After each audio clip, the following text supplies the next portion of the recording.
একটি ঐতিহাসিক বিখ্যাত গ্রন্থ আছে সাঈদ আস-সাদাত রাহিমাহুল্লাহ, একটি ঐতিহাসিক গ্রন্থ আল জা ওয়া হুকুকুহু ওয়া আহকামুহু ওয়া আনওয়াউহু।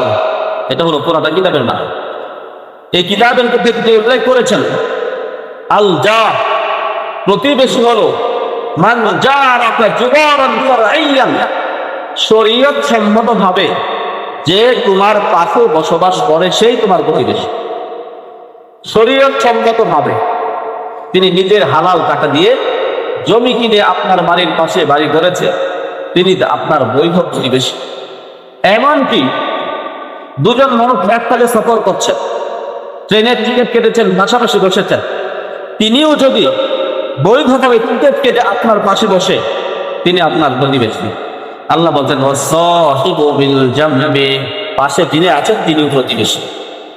এখন আপনারা তারা বসতে এসেছেন, একজন আরেকজনের পাশে বসেছেন, আপনারা শরীয়ত সম্মতভাবে এসে থাকেন, সবাই তো ওভাবে এসেছে, একজন আরেকজনের প্রতিবেশী, একজন আরেকজনের প্রতিবেশী। মহতারাম হাজরিন, প্রতিবেশীর সীমানা কতটুকু? আমাদের শরীয়তে, আমাদের প্রচলনে, আমাদের হরফে, আমাদের সমাজে প্রতিবেশীর সীমানা কতটুকু? হযরত ইমাম বুখারী রাহমাতুল্লাহি আলাইহি তার ঐতিহাস গ্রন্থ আল আদাবুল মুফরাদের মধ্যে উল্লেখ করেছেন, হযরত হাসান রাদিয়াল্লাহু তাআলা আনহু সূত্রে বর্ণিত, তাকে জিজ্ঞেস করা হয়েছিল প্রতিবেশীদের সীমানা কতটুকু? তখন তিনি বলেছিলেন আরবাঈনা দারান, আরবাঈনা দারান আমামাকা ওয়া আরবাঈনা দারান আন খালফিকা আন ওয়ারাইকা ওয়া আরবাঈনা দারান আন ইয়ামিনিকা ওয়া আরবাঈনা দারান আন ইয়াসারিকা। তোমার ঘর থেকে সামনের 40টা ঘর তোমার প্রতিবেশী, তোমার ঘর থেকে পিছনের 40টা ঘর তোমার প্রতিবেশী, তোমার ঘর থেকে ডানে 40টা ঘর তোমার প্রতিবেশী, তোমার ঘর থেকে বামে 40টা ঘর তোমার প্রতিবেশী। একটা সীমানা এখানে বর্ণনা করা হয়েছে।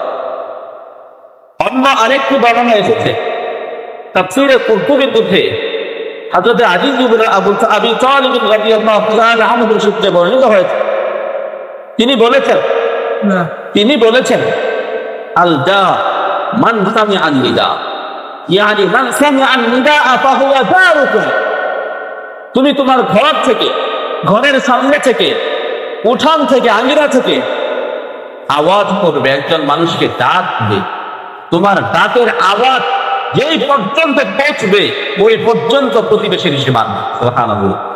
এখান থেকে আপনি ডাক দিবেন আব্দুল্লাহ বলে, এই আওয়াজ যদি 5 বাড়ি 10 বাড়ি পিছন পর্যন্ত যায়, ওই পর্যন্ত আপনার প্রতিবেশী। 2 নাম্বার কথা। তৃতীয় আরেকটি বর্ণনা হলো এবং অত্যন্ত চমৎকার একটা বর্ণনা, হযরত সাঈদ আস-সালাত রাহিমাহুল্লাহ তার ঐতিহাস ওই গ্রন্থ আল জা ওয়া হুকুকুহু ওয়া আহকামুহু ওয়া আনওয়াউহু, এই গ্রন্থের মধ্যে উল্লেখ করেছেন, যেটা আপনাদের কাছে পছন্দ হবে, আমার কাছে বেশি পছন্দনীয়।